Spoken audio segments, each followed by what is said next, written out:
Hello and welcome to episode 149 of Glitch Report. My name is GnittWitt. Thank you so much for stopping by, saying hi, kicking it with me today on the stream of dreams, the show of shows, and everything in between. You can find everything that I do over at my Linktree. That is linktree.com/GnittWitt, GnittWitt.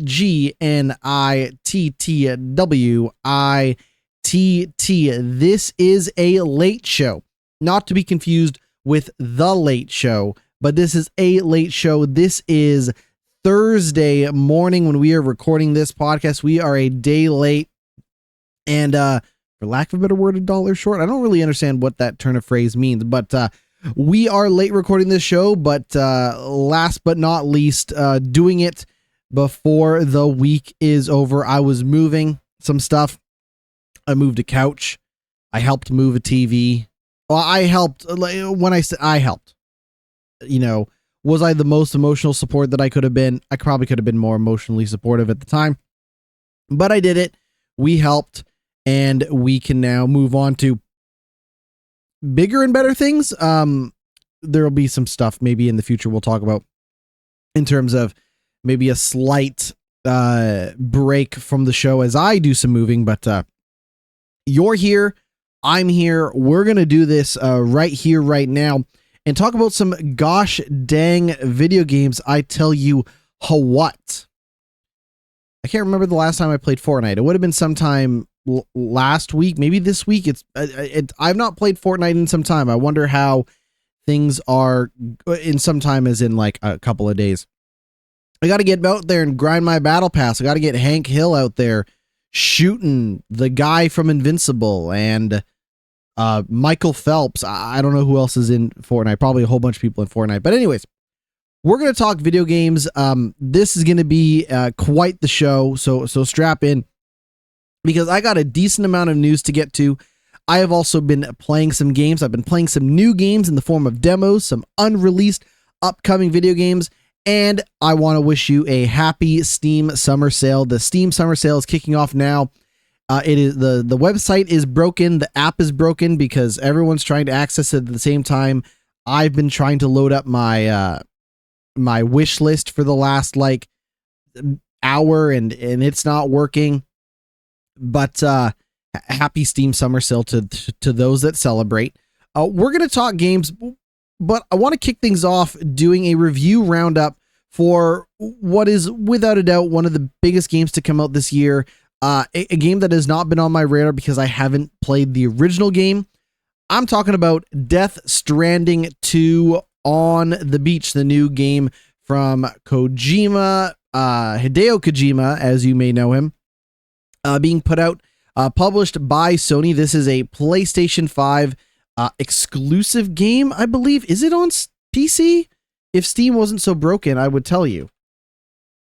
Is Death Stranding 2 not? Is it? Let me check Epic. It says only PlayStation 5. Okay, well, I guess that means I wouldn't be able to buy Death Stranding even if I wanted to, but I'm just going to type this into Epic as well. All right, it's a PS5 exclusive. That's it. This is how much I know about the game. I didn't even know it wasn't a PS5 exclusive. Long story short, Death Stranding 2 on the Beach, one of the biggest games to come out this year, probably Sony's big PS5 exclusive game for the year. And let's take a moment to run through the reviews courtesy of opencritic.com. What we are currently looking at is 90 critic reviews with a top critic average of 90%, or 90 out of 100, with 95% of critics recommending the game. That makes it one of the highest reviewed games of 2025. If we look at game reviews of the highest reviewing games from 2025 so far, we are looking at games such as Claire Obscure Expedition 33 as one of the only games to have a higher review score than Death Stranding on the Beach. Death Stranding also tied with Split Fiction, both at 90 in terms of the best games of the year so far. Kingdom Come Deliverance 2 at an 89, Blueprints at an 89, Monster Hunter Wilds at an 89, and more.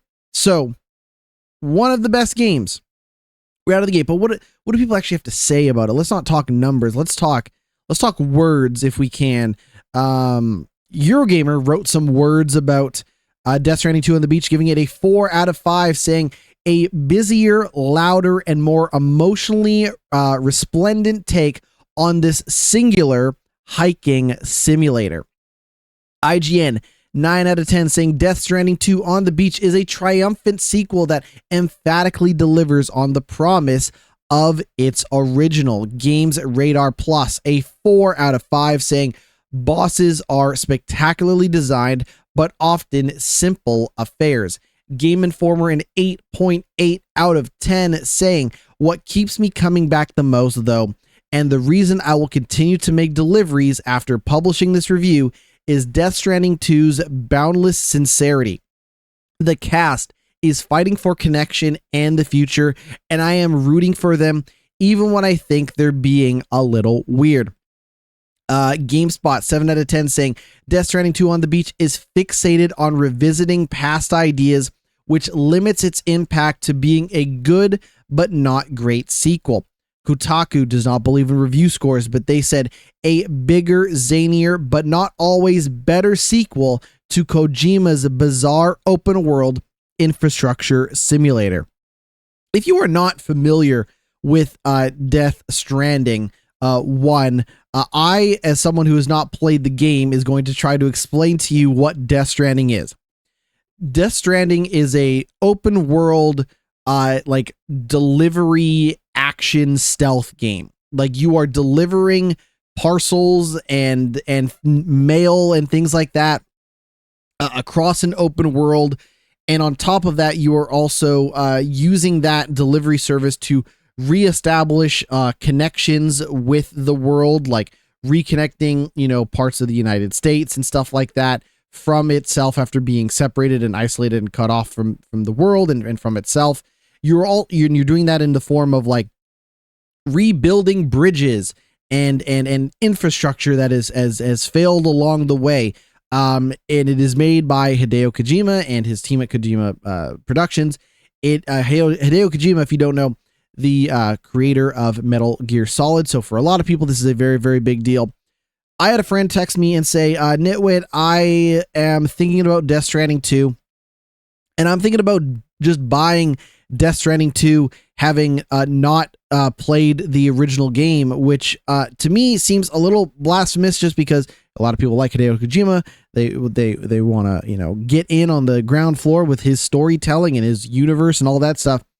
But from the looks of things, like Death Stranding 2 on the Beach might actually be a good jumping on point for a lot of folks. I mean, I think the first game was a lot more polarizing than this one. If I just check the review scores for Death Stranding, the first one, yeah, like the first Death Stranding is like an 83 average, with 79% of critics recommending the game. And one of the biggest problems being that patience is mandatory, as the game can drag for the first many hours, which I think just goes to show that, like, hey, this game is not necessarily for everyone. However, a quick note, they did do a Death Stranding director's cut of that game, which featured a variety of updates and improvements. That has a much higher review score at 86 average, with 93% of critics recommending it. So you could get on the ground floor with the Death Stranding director's cut if you wanted to. You might be able to just, jump right in with 2. I have Death Stranding director's cut. I am very, very, very, very tempted to make that the next game that I play. We shall see, but that's kind of where I'm at right now with the Death Stranding. Is the better the review scores are and all of that stuff, the more interested I am in what it has to offer. But I am not in a scenario where I'm equipped to just like tell you everything about Death Stranding one way or the other. It seems interesting, but I have not personally played it. One game that I have played and almost completely forgotten about is FBC Firebreak. FBC Firebreak is the new game from the Alan Wake and Control people. Remedy are also the folks that made Max Payne 1 and 2. And this game, FBC Firebreak, FBC stands for Federal Bureau of Control. So it is a game that takes place in the Control universe, but it is a very, very different game from Control. It is a first-person shooter, and more specifically, a 3-player multiplayer cooperative first-person shooter. So you are playing through this game with up to 2 other players in your squad. It is also a class-based game, so you are picking a character archetype that you are going to be using throughout these missions. And this is not a story-focused game in the way that Control or Alan Wake 1 or 2 are. This is a game, for people who enjoyed Helldivers or people who enjoyed, the zombies mode in Call of Duty Black Ops. These are folks that like the Left 4 Dead games, right? This is one of those types of games. Now, on its face, I have to be honest, I think I'd be disingenuous if I didn't say this up at the top.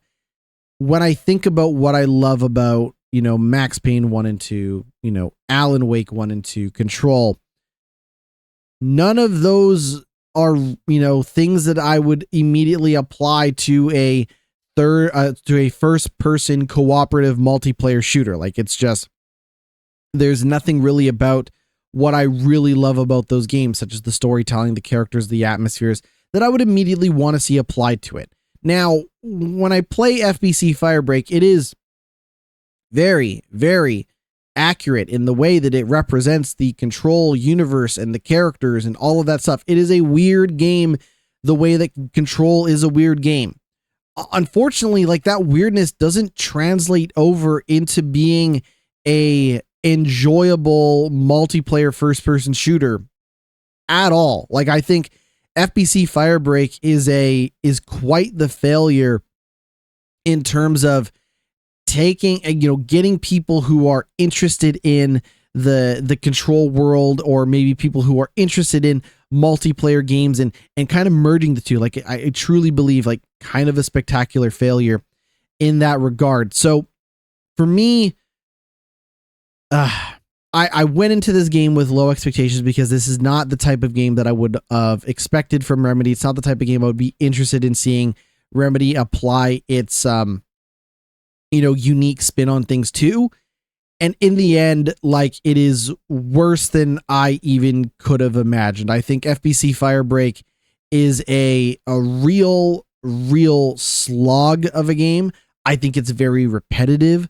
I think it's very tedious.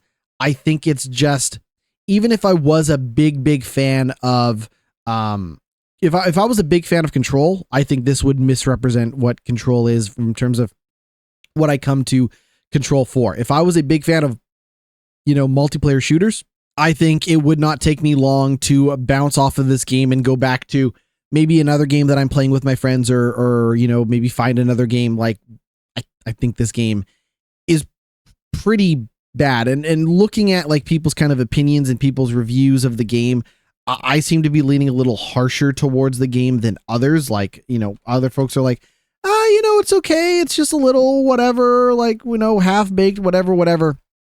Like, we're going to get to the news story and kind of the criticism that has been laid at the game and their response to it. But, like, I'll try to describe it a little bit better. There's a mission in this game where you and your group of teammates are sent into this room in the Federal Bureau of Control building, the oldest house, and you are there to hunt down haunted Post-it notes. Now, this seems very, very on par for what you can expect from the weird, wild world of Control. However, I think it immediately falls apart from a gameplay perspective. So with this game, there are environmental considerations. For example, if an enemy is set on fire, they become stronger. If they are wet, if you inflict them with water, they will become weaker. You can repair stuff in the environment to have better environmental attacks and all of this other stuff. So when you see the haunted Post-it notes on the ground, you can go up to them and, like, melee them if you have a melee weapon or whatever. You can also shoot the post-it notes as well. But these post-it notes take a lot of damage. And what happens is you are basically churning through a lot of your ammo, which is pretty limited. The idea being that you're going to run around the environment finding ammo while you're playing through the mission. So you have to do the scenario where you have to find water in the environment, or if you are the character archetype that has a water based cannon on you, you are supposed to wet the post-it notes first and then shoot them. And then as you're kind of fighting these, mountains of post-it notes and stuff like that in the environment, eventually the hiss will come in and shoot you and attack you. And hiss are the main enemies in the original Control game. And at no point do I find the idea of running up to a bunch of post-it notes, getting them wet, and then shooting them fun. Like it's just bone dry gameplay, if I'm being honest. The weapons that you get to start off with, like I was usually rolling around with like a submachine gun. I think it shoots a little too slow. I don't think it hits hard enough. I don't think you get enough ammo for it. Like the shooting, or at least the base weapons that you get to start off with, suck. Now, in fairness, the game is starting you off with this type of equipment because as you play through the missions, you are going to level up and you're going to get resources and money, and you're going to be able to buy upgrades, and you're going to be able to build out the character archetype class that you want. There are 3 classes that you can choose from. So eventually you will get a better submachine gun, or you'll get better water-based attacks or whatever. But the problem is that out of the gate, I do not find this gameplay engaging whatsoever to even encourage me to get hooked on that carrot on a stick-esque loop of like, okay, if I do this, I'll be able to unlock this, and I can get this, and I can move on, and I can do all this stuff. Like from the get-go, I don't feel inspired to upgrade the character whatsoever because I don't enjoy playing the game. The other problem that I experienced is, in my humble opinion, that there are not a lot of missions. There are not a lot of missions in this game. Like it is very, very repetitive. The amount of times I have done that in the brief time that I played the game, I must have done that post-it note mission at least 2 or 3 times, and I was done with that mission by the time I played it the first time. So it fails at being a compelling shooter because the base gameplay is kind of rotten. It's very repetitive. It is a game that is highly encouraging you to replay a lot of these missions on higher difficulties with different teammates, doing all this stuff. Like at no point is FBC Firebreak compelling whatsoever. All it does is make me think, wow, I wonder where what we could have gotten instead if they had done, Remedy had done literally anything else as part of this process. If they had been quicker to develop Control 2, if they had done a spin-off to Control, if they had done, the Max Payne remasters instead of this, like I really feel like what could have been. Now there's every possibility that this being a shorter, smaller, repetitive game, that the development resources were not high. The turnaround time was not that long in the grand scheme of things. But, people that are like, oh, we should support Remedy and all the great stuff that they do because they're such a great original developer. Like this feels like supporting a charity case. This feels like supporting a game because you feel bad for it, or you like, and like, that's not how, when it comes to both sympathy and empathy that I experienced during video games, this is not the way I want to experience those particular emotions. So in my humble opinion, FBC Firebreak is pretty rotten. It's pretty rotten out of the gate. Now they have said that they have made some changes to the game. They've been improving the game. They've been hot fixes and all of this stuff. And I'm going to see if I can pull up the latest details surrounding that, because the response has not been great. They did just announce that 1 million players have tried the game, but keep in mind that this game is free on Game Pass, and it is free on PlayStation Plus as part of the middle and higher tier of it. So I don't know how many people have actually bought this game. But in fairness, like there's every possibility that, they got paid for this game as part of this deal. So maybe they're not as worried about selling as many copies, but, they've been they're out there saying that, as of today, that 1 million people have tried FBC Firebreak for a game that came out on the 17th. So this is what I have a news story from Eurogamer about this game. This news story is from the 22nd. They have been moving quite quickly to try and update and improve this game. But let me just read to you what Vicky Blake over at Eurogamer kind of wrote about the state of the game, saying, Remedy says it's hearing your feedback on FBC Firebreak, quote, loudly and clearly, and is committed to improving things, particularly the shooter's opening hour starting now, in quotes. Collating feedback from across social media, Discord, and Steam, the developer for which Firebreak is its first self-published title, said that while, quote, several things have gone well, clearly not everything has. Consequentially, its first priority is to improve the game's first hour experience, making progression faster and more rewarding. Quote, the game's first hours do not provide a great experience due to a combination of things. Some of this is down to a lack of onboarding, explaining the game's systems, how to take advantage of the tools at your disposal, and a lack of clarity as to what to do in the jobs and how to work effectively. In addition, the power fantasy isn't great in the first hours of the game. Starting at tier 1 weapons feel weak, and unlocking higher tier weapons requires a bit too much grinding. We can see from the data and seeing feedback that players who stick around and unlock more powerful tier 3 weapons and perks, playing on higher threat levels and full 3-zone job runs are having a better time. Just to clarify a couple things. There were like 5 missions in the game. And the way that it works is the threat levels are the difficulties, and the zones are basically how long the missions go for. So you can play mission 1 in zone 1, and it's a much shorter mission. Like it might only take you like 20 minutes, maybe closer to like 7, maybe. It's a pretty short experience. Like the first opening missions can be very, very short. Which is why the idea of going through them so many times as a repeatable thing is like insane, but regardless.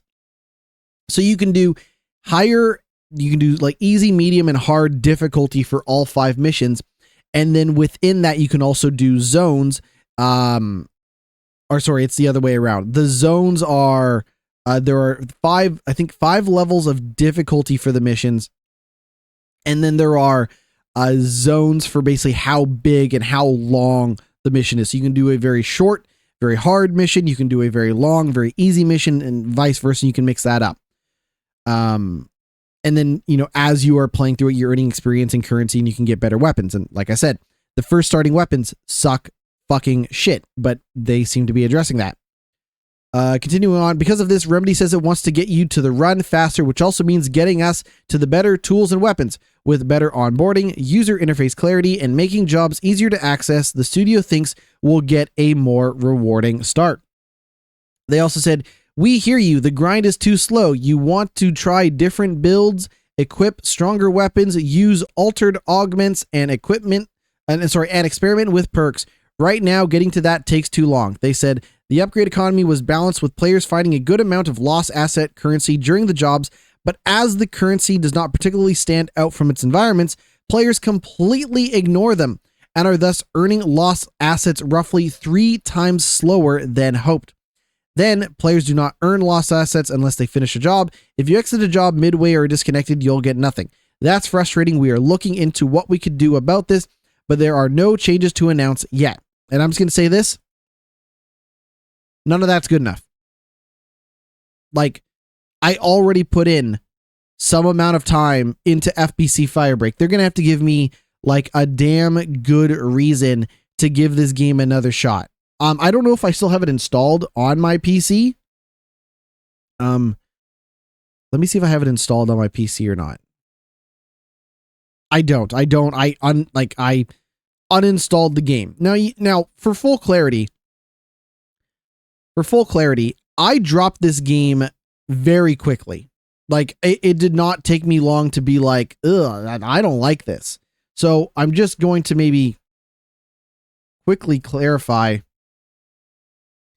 something here if I can find it. Where is it in my Game Pass? I'm trying to find it here on Game Pass. Under recently added, I can't even, they didn't pull this game from Game Pass, did they? No, it's there. Okay. For clarification, I put just under an hour into this game. Like, that's how long it took me to realize that I don't like playing this. So why would I ever give it more of a shot than this? Like, again, like, extremely negative reaction after a short amount of time playing the game. And I never would have thought to say this about a Remedy game. Like, I never would have thought that I would be saying this about a game from the folks that made fucking Alan Wake 2. Never would have thought this could ever be possible. So there is this part of me that's like, shit, GnittWitt, like, maybe you should give this game another shot. I don't know. Like, what do you have to lose? You already spent roughly an hour with it. But yeah, I was very frustrated with the state of the game. I was very frustrated in the fact that it is such a failed experiment. In my humble opinion, I was frustrated, and I don't know what else to say. So I guess there's every possibility that I go back and play this game at some point again. I guess I could always install it again and give it a shot. But my reaction to FBC Firebreak was negative. I think it's not a very good video game. On Steam right now, there are 1,369 reviews of the game, with 66 of them being positive. That brings the Steam review scores to a mixed. That is not to say that some people aren't enjoying the game. I just wasn't one of them. We'll move on from there. Let's talk another bad video game. This game probably a lot worse of a bad video game if I had to guess, but a bad video game nonetheless. Let's talk about Mind's Eye. So, as we all know, the Mind's Eye release has been an absolute clusterfuck, a total disaster, one of the most pathetic big budget game releases of 2025. And it looks like the studio at Build a Rocket Boy are starting to report mass layoffs proceedings, with more than 100 staff potentially affected. However, it has only been suggested. So, according to a report, this is from Video Games Chronicles. We are getting this from Chris Scullion from Video Games Chronicles. As always, shout out to Video Games Chronicles. And Chris is writing that according to a report at IGN, which cites studio sources speaking under anonymity, that the Edinburgh-based developer has started a 45-day consultation process with staff today. Consultation process with staff today. In UK law, if a company is planning to make fewer than 20 employees redundant, it doesn't have to start a consultation process. If it plans to lay off between 20 and 99 staff, it has to start a consultation period at least 30 days before any dismissal takes effect. If a company is planning on laying off 100 or more staff, however, according to UK law, it has to have a consultation period of at least 45 days.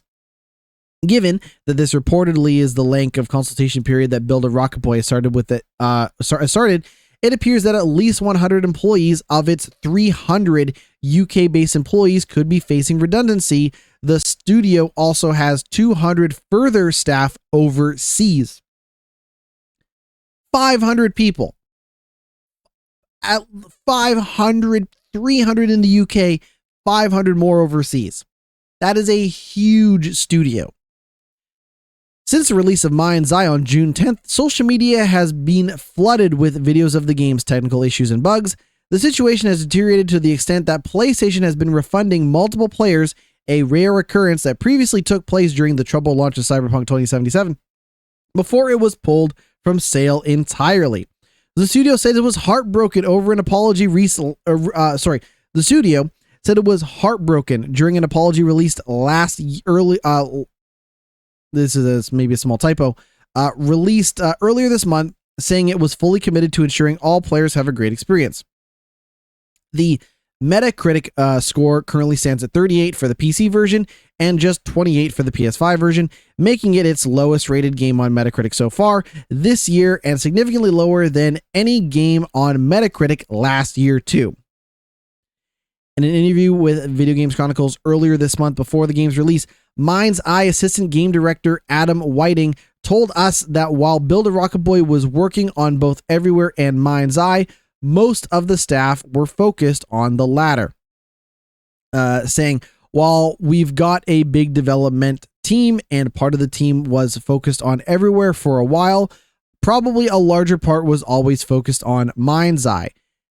A game of this kind of quality and scale needs a lot of artists, needs a lot of coders, needs a lot of everything, right? Needs a lot of love.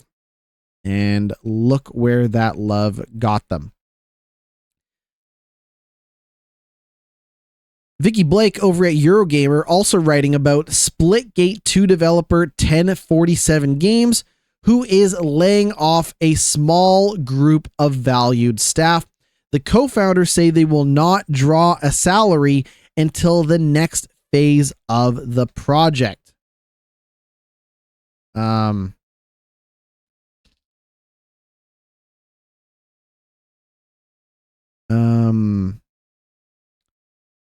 So you might be thinking, that's not good. That's what I'm thinking. It's not good. In a statement posted to LinkedIn, the studio said that while it continues to perfect Splitgate 2, it was redirecting resources to build the best game for our players.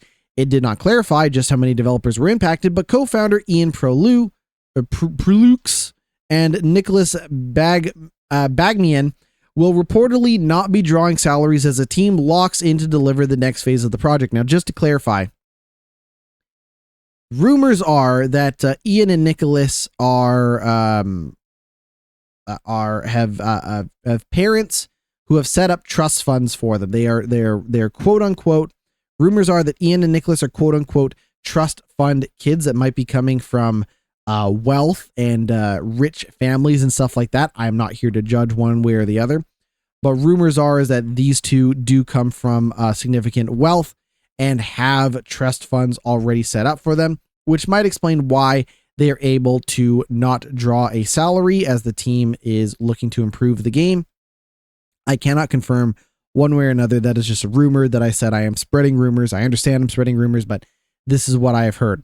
They said, today we parted ways with a small group of valued 1047 Games team members. We're still perfecting the Splitgate 2 gameplay experience in response to community feedback, and we are redirecting resources to build the best game for our players. We are sad to see our teammates go, and we are actively working to help them secure new opportunities. Further, our co-founders, Ian and Nicholas, have opted not to take salaries as we lock in to deliver the next phase of the project. Thank you to those who've built alongside us. We are sad to say goodbye, and we would not be here without you. To everyone who's playing Splitgate 2, we're continuing to work hard to deliver more things we know you'll love. We're committed to building this game for the long haul. Now, for context, it has been a tumultuous time for 1047.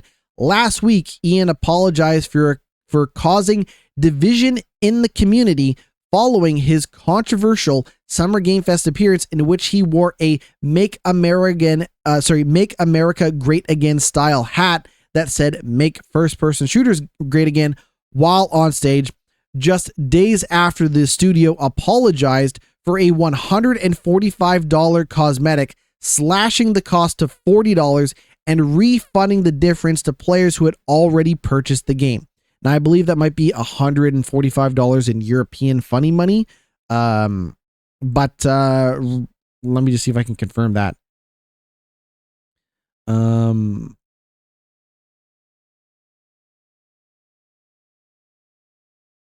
no, hold on. Let me clarify. Confirmed that the team was slashing its $80 cosmetic bundle, which was reportedly already on sale from an original $145 price tag, to $40. So this thing cost $145 at the start. Then it went down to $80, and then they slashed it again to $40. That is fucking crazy. How's Splitgate doing in terms of user reviews? You hate to see it. Currently, there are 16,677 reviews of Splitgate 2 on Steam, with 61% of them being positive. Things are not looking great over at the Splitgate world. Someone recently posted to them saying, I love this game, but unfortunately it looks like it's lost its momentum.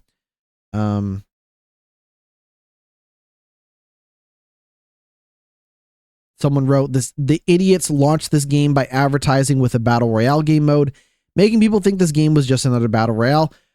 Not to mention they launched the game without a career profile or any other sort of grind that wasn't a battle pass that you had to pay to grind. You literally have to go to a third-party website just to check your score.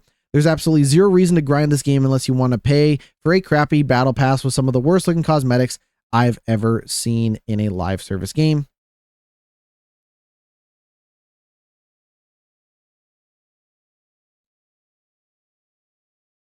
So apparently, like, for people who like want to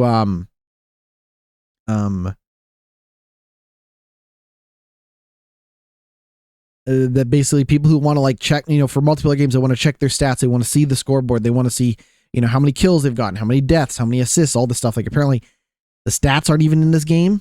Another person writing, decent game with a dwindling player base. Why is this game not as popular as it should be? I'm not trying to glaze it.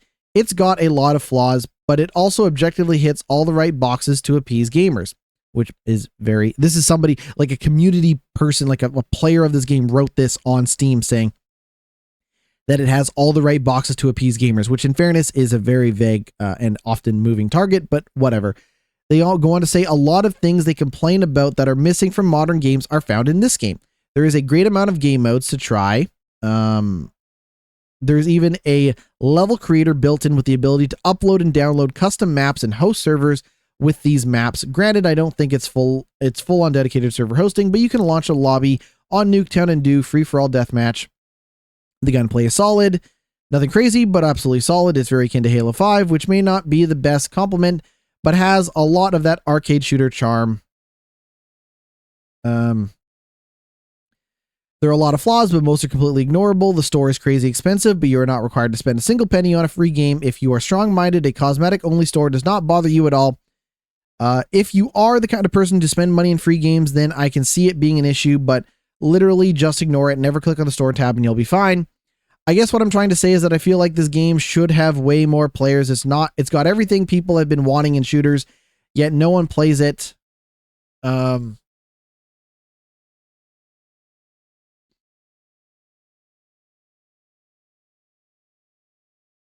Yeah, I don't know. Like, Splitgate 2 seems like a bad video game.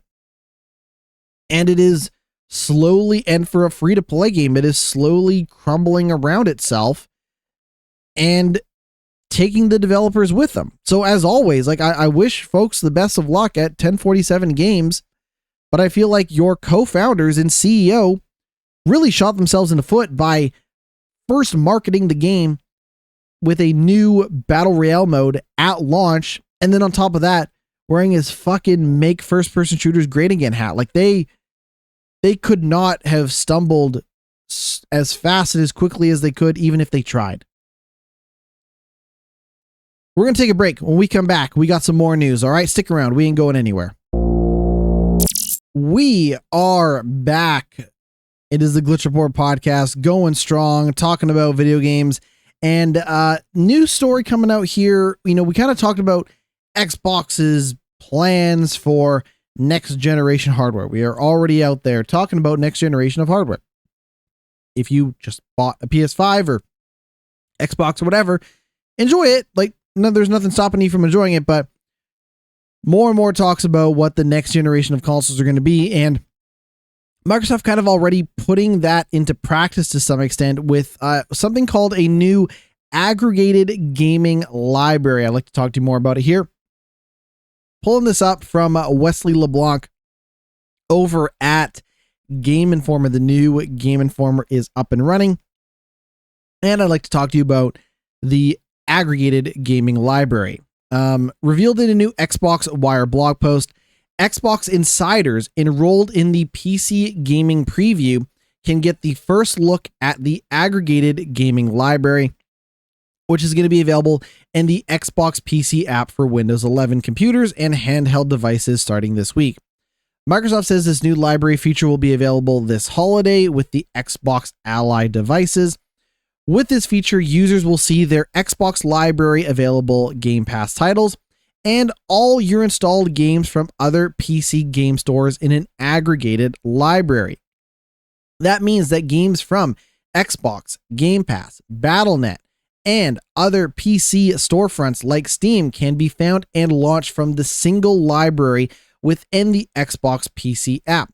Whether you're on a Windows PC or handheld devices, your Xbox library, hundreds of Game Pass titles, and all your installed games from leading PC storefronts will now be at your fingertips. When a player installs the games from a supported PC storefront, it will automatically appear in the My Library within the Xbox PC app, as well as the most recent lists of titles in the sidebar, making it easier than ever to jump back into your games. Now, one thing I want to note, I want to put some respect on this company here, but the folks over at CD Projekt have already been doing this for some time with their Good Old Games or GOG launcher. Right now on the GOG launcher, I have my GOG games. I also have my Epic games available as well. And if you go into settings, you can also include the Xbox Game Pass and Xbox Live stuff, as well as Ubisoft, EA, and Steam. So even they have been trying to do this for some time, but it looks like there is a scenario where, Microsoft is probably going to beat them to the punch with this feature being more popular and stuff like that because of the nature of just Xbox being a more popular storefront than GOG, et cetera, et cetera. But that is the plan, is to start to include that with Xbox and include all the new libraries and stuff and get that kind of ahead of schedule for when they eventually make a new Xbox that might, feature a lot of that stuff as part of this console's redesign. Some news out of Sega. Sega accidentally revealed sales numbers for a bunch of their games. So we're going to run down some sales numbers. I don't love doing this, but it might be worth checking out. We're going to run down the sales number for some of Sega's most recent games and see how those numbers kind of shape up. I'm curious to see. You might be curious, like, hey, what did Yakuza Like a Dragon sell, or whatever, right? So let's run down these here numbers and see what we get. The sales numbers were included in a recent presentation document uploaded to Sega's investor relations website. A table sale shows numbers to have been hidden in one slide of the presentation. However, the document has since been removed from Sega's website, but not before it was archived with the sales numbers in full. According to the document, we have Persona 5 Royal, Sonic Frontiers, Yakuza titles all to be shown off. So let's do that. Let's go ahead and run down some numbers here. You might be curious if you've played, Yakuza or Sonic or, Persona. You might be curious, what are some of the highest selling games that Sega has to offer? We've talked a lot about Capcom and other sales data before. Let's do Sega, shall we? We're going to kick things off with Like a Dragon Infinite Wealth. That is the most recent, full-on mainline, like, next game in the series, not to be a spin-off or anything like that. Which came out last year. Like a Dragon Infinite Wealth sold 1.66 million copies.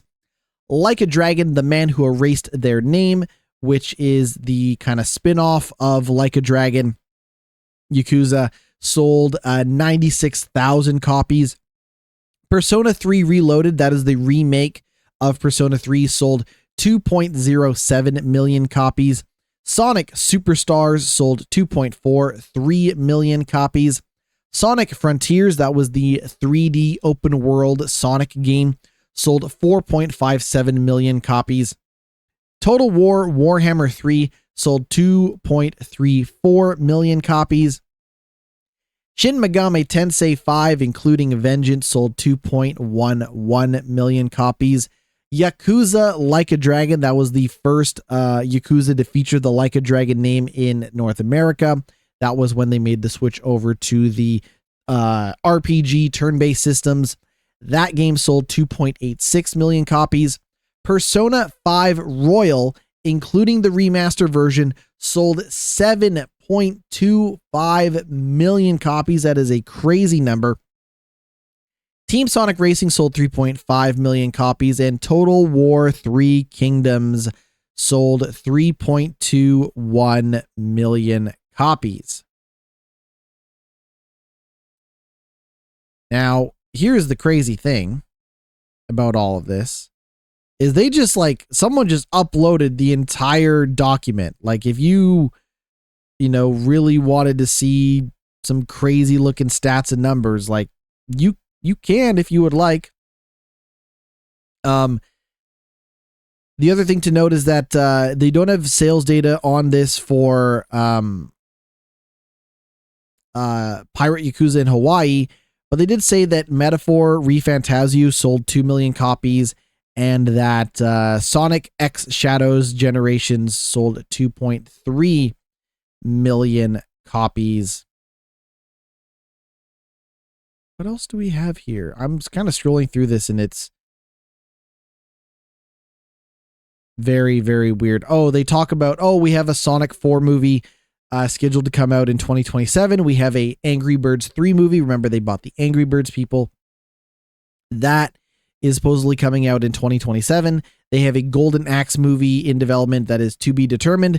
And they are planning out movies for Outrun, Shinobi, Streets of Rage, Eternal Champions, and The House of the Dead. They also have a variety of animation movies in progress. They have a variety of free-to-play games going on. There is a lot going on over at Sega. And also remember that Sega was Metacritic's #1 rated publisher last year for such games as Metaphor ReFantazio, Shin Megami Tensei 5 Vengeance, and Like a Dragon Infinite Wealth. Lies of P has sold very well. It is a very popular game. It has done numbers, and the Lies of P devs have reportedly gotten a bonus, a paid holiday, a Switch 2 console, all for hitting 3 million copies sold, combined with its Overture DLC that recently came out. Warner Brothers is reportedly restructuring its divisions of video games to focus on core franchises. Those core franchises, if I can pull that up here, are going to be Harry Potter, Game of Thrones, Mortal Kombat, and DC Comics. Those are the core gaming franchises that are going to be the focus of Warner Brothers Games' division going forward. This is kind of a quick news story. Mortal Kombat 1, despite selling over 5 million copies, has been considered underwhelming. Suicide Squad was a disaster. Multiverses wasn't great. Harry Potter Quidditch Champions didn't set the world on fire either. So this is why they're going to be doubling down on a lot of their big franchises. Everybody's Golf Hot Shots has a release date. And if you pre-order the game, you're going to be able to unlock Pac-Man early. However, he will still be available to unlock through normal progression in the game. Everybody's Golf Hot Shots is coming out September 5th. It'll be available on PlayStation 5, Nintendo Switch, and PC. There's a new game trailer that says it will feature the largest roster in the series with more than 25 characters and will include courses from 10 different regions. They also said that the series' signature 3-button shot mechanic will return. That's where you click once, you click to get the bar to the top, and then you click again to line up the shot. Will be returning. along with an advanced shot system. They don't really say what that advanced shot system is.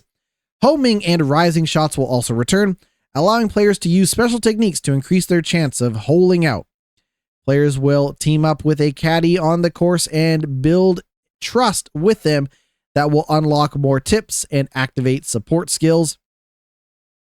The game will feature a solo challenge mode, a world tour mode where players interact with characters and each other between rounds, local and online multiplayer, a new wacky golf mode with various comical modifiers, such as animal stampedes knocking the ball off the course. I'm looking forward to this. I cannot wait. Like, I'll fucking be there with bells on, dude. The idea of getting Hot Shots Golf on my PC, sign me up. Sign me up. Do I have that game on my Steam wishlist? I already do. However, the game's going to be $53.49 when it comes out, so my hope is that there is a lot of content to go with this game when it comes out. Closing Steam. Moving on. Remember when we talked about Gex, like briefly a couple of weeks ago, when we were talking about like the original Tomb Raider games and kind of just like bad, not very good games for the PlayStation 1? Well, the Gex trilogy has had quite the run so far. Let me explain. Last week, Limited Run Games, the publisher of the Gex trilogy, noted that the Switch version of the Gex trilogy was not working on the Switch 2. They did not make a Switch 2 version of the game. However, you could play the Switch version on Switch 2 if you wanted to. There were reportedly startup issues caused by the game's backwards compatibility, which is always fun. Limited Run stated that it was in the process of submitting a patch to Nintendo, but because the patch was delayed, it had asked Nintendo to remove the game from sale on eShop until it was fixed. Now, according to a new post on the publisher's Twitter account, the issue has now been resolved, and those who were able to buy the game before it had been delisted should be able to download the patch and get the game running on Switch 2. That sounds great. I guess now people that wanted to play Gex can play Gex. So I'm very happy for like the 12 people out there that are like, yes, I get to play Gex, Deep Cover Gecko. They did put out an announcement saying the day has arrived and Gex Trilogy Switch 2 compatibility patch has finally been approved. If you bought the game and encountered issues, please download the latest update to ensure Gex Trilogy on your to enjoy Gex Trilogy on your Nintendo Switch 2. This patch will be included on the physical release, and we sincerely appreciate everyone's patience. So luckily, if you're getting a physical version of the game, it will include that stuff from the get-go, so you will not be out of luck.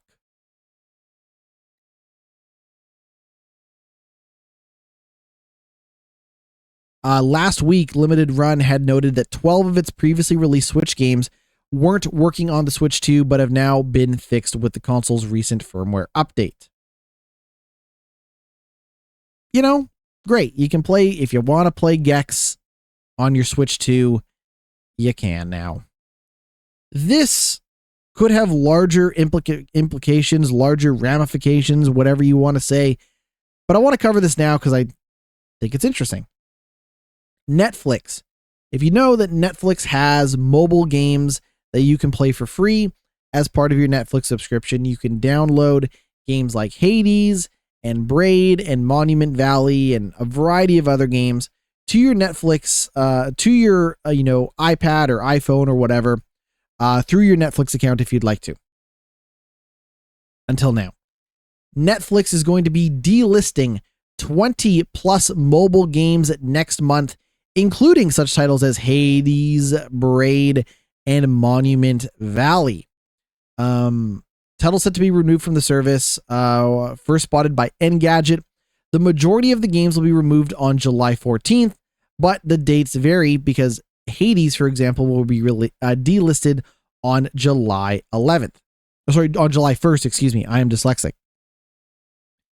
What I'd like to do right now is run through all of the games being delisted on Netflix's mobile games service, starting with Battleship, Braid Anniversary Edition, Carmen San Diego, Cocomelon Play with JJ, Death's Door, Diner Out Merge Cafe, Dumb Ways to Die, Ghost Detective, Hades, Katana Zero, Lego Legacy, Heroes Unboxed, Ludo King, Monument Valley 2, Monument Valley 3, Rainbow Six Small, Raji and Ancient Epic, SpongeBob Bubble Pop Fun, Ted Tumblewords, The Case of the Golden Idol, The Rise of the Golden Idol, and Vineyard Valley.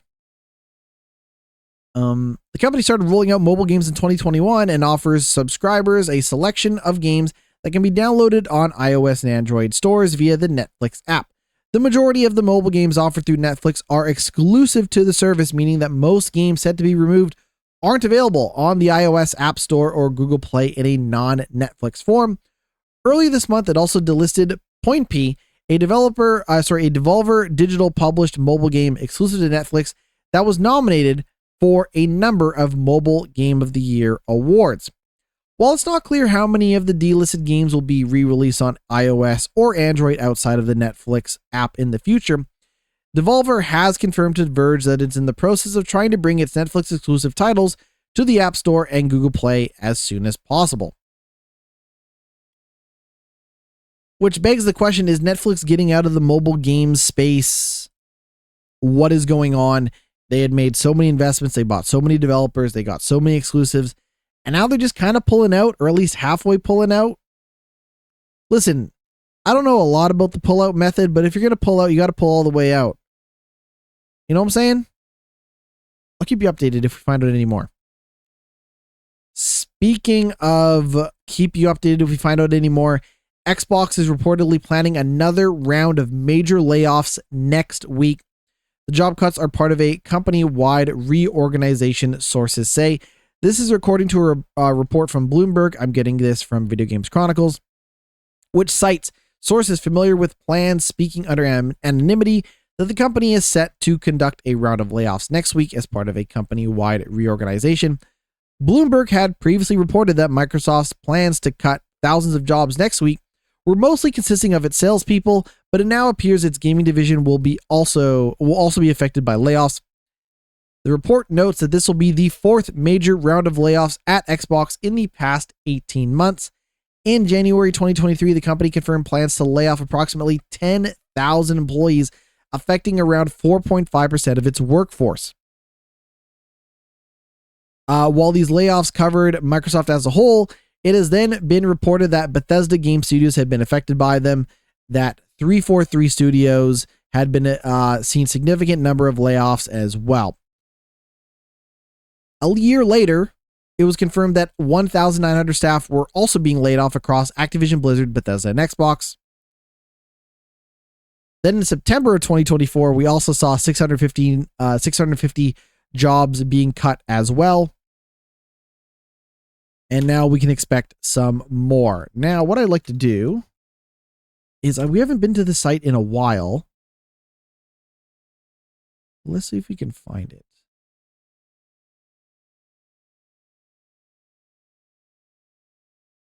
So I don't have like a total number here, but as of right now, the job industry has, so in last year, in 2023, we saw job cuts of about 10,500. In 2024, we saw 14,600 job cuts. And as of right now, we've seen about 2,500 layoffs across the industry. But we don't have as much clear data as possible. I do hope that everyone that is affected by this will land on their feet, but we won't know until we actually see how many jobs are cut. Final news story is that Hollywood producer Adi Shankar has acquired the rights to Duke Nukem. Hail to the king, baby. Now, this is for not the gaming rights. I just want to clarify. Now, if you don't know Adi Shankar, they developed the Castlevania and Devil May Cry animated shows for Netflix. He has video games in production and has been approached by different IPs and companies that want to work with him. He wants to make more Devil May Cry. However, he does not have the gaming rights to Duke Nukem. This seems like the rights for movies and TV shows.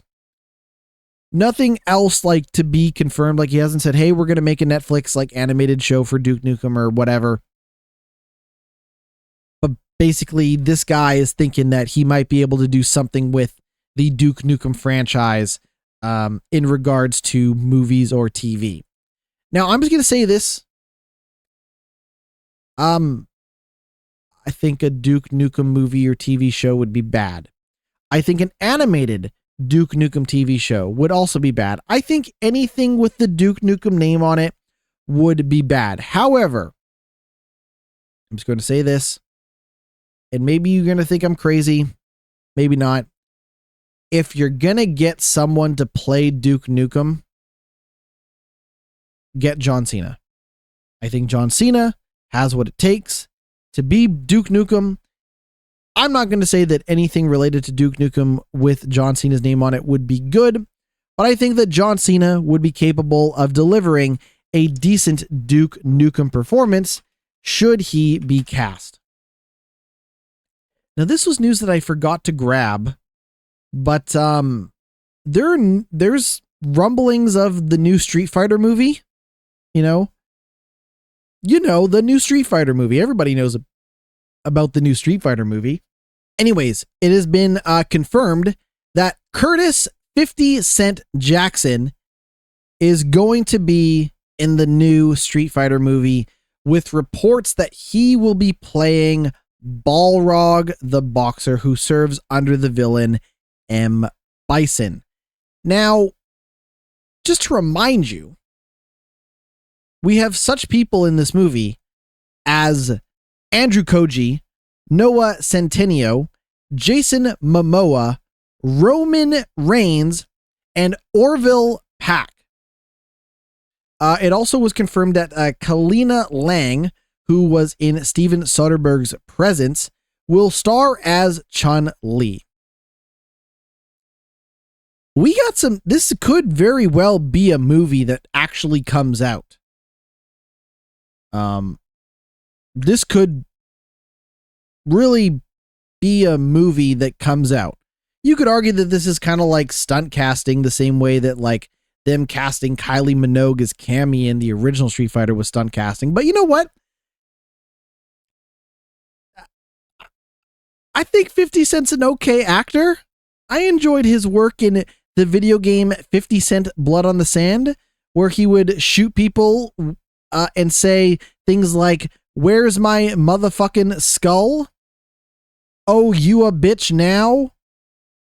Or whatever he said. I remember that there was like a button that you could press in 50 Cent Blood on the Sand that just was a swear word. It was just like every time he would just say something, which I thought was funny. Anyways, that's really it. I don't have a lot to say about this other than 50 Cent is going to be in the new Street Fighter movie. And so will Roman Reigns and Jason Momoa. If there's any more information about the Street Fighter movie, stop by this podcast again, and I'll tell you all about it. We're going to take our final break. When we come back, games that I've been playing that aren't FBC Firebreak. Stick around, and we'll be right back. All right, we are back for the final section of the show. Oh, I got a video playing over here. Okay, so I've been playing. I continue to play through Outer Worlds. I am not quite done yet. Judging by the I was just referring to a walkthrough just to kind of see where I'm at in the game. Outer Worlds walkthrough. Let's see where I am. I'm probably getting close to the end. I did not do the DLC missions yet, so that is something to keep in mind, that I am not done. I am not done, but I'm probably looking at roughly maybe like 2/3 of the way done that game. I would say roughly about 2/3 of the way done that game.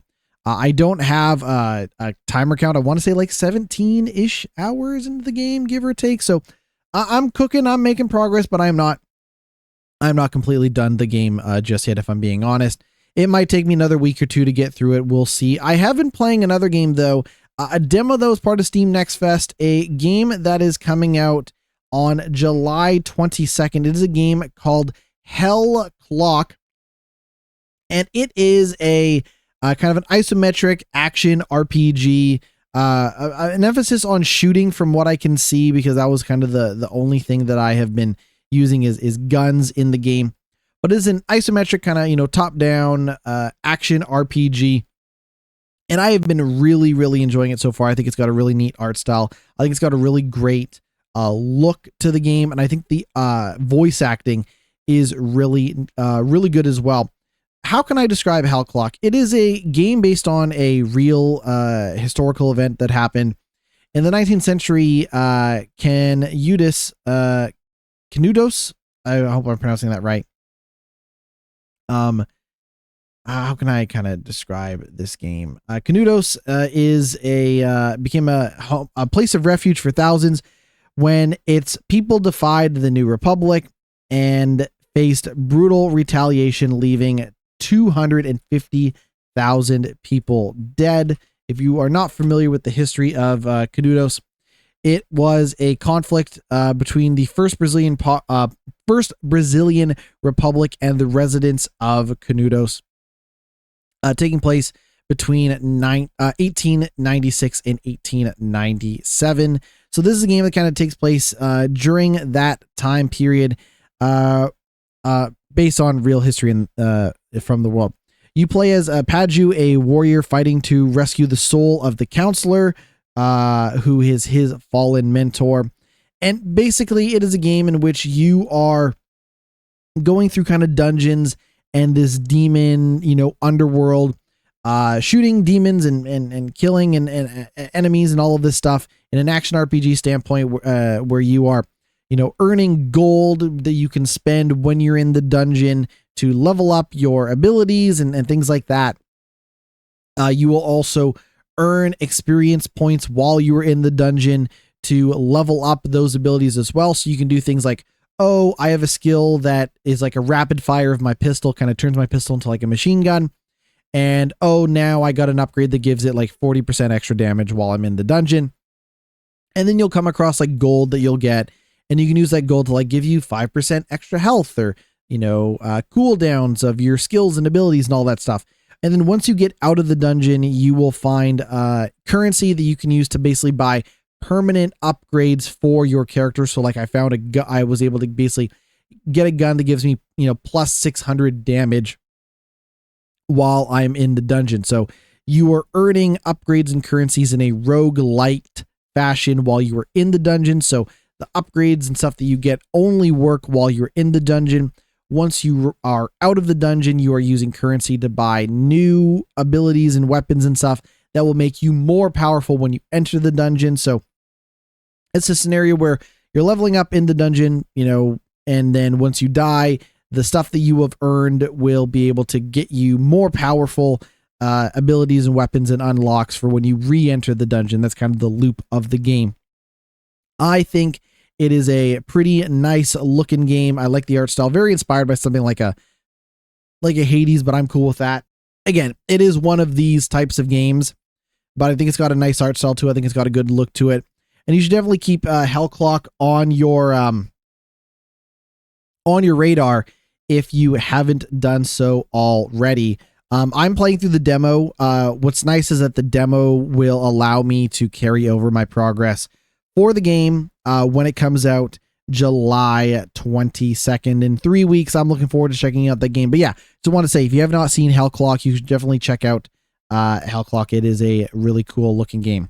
Still working my way through Outer Worlds. The Steam summer sale is on now, so I might be checking out some other games as well. And I'm curious to maybe give Death Stranding a shot now that the sequel is out. So I got a couple things I need to kind of clean up and finish up, but that's where I'm at with games this week. Maybe I'll have more to talk about with newer games and stuff like that in the next couple of weeks. But That's it. That's going to do it for the podcast. I have been GnittWitt. You can find everything that I do over at my Linktree. That is linktree.com/GnittWitt, GnittWitt. We will see you all next week. Talk more games. Until then, take it easy.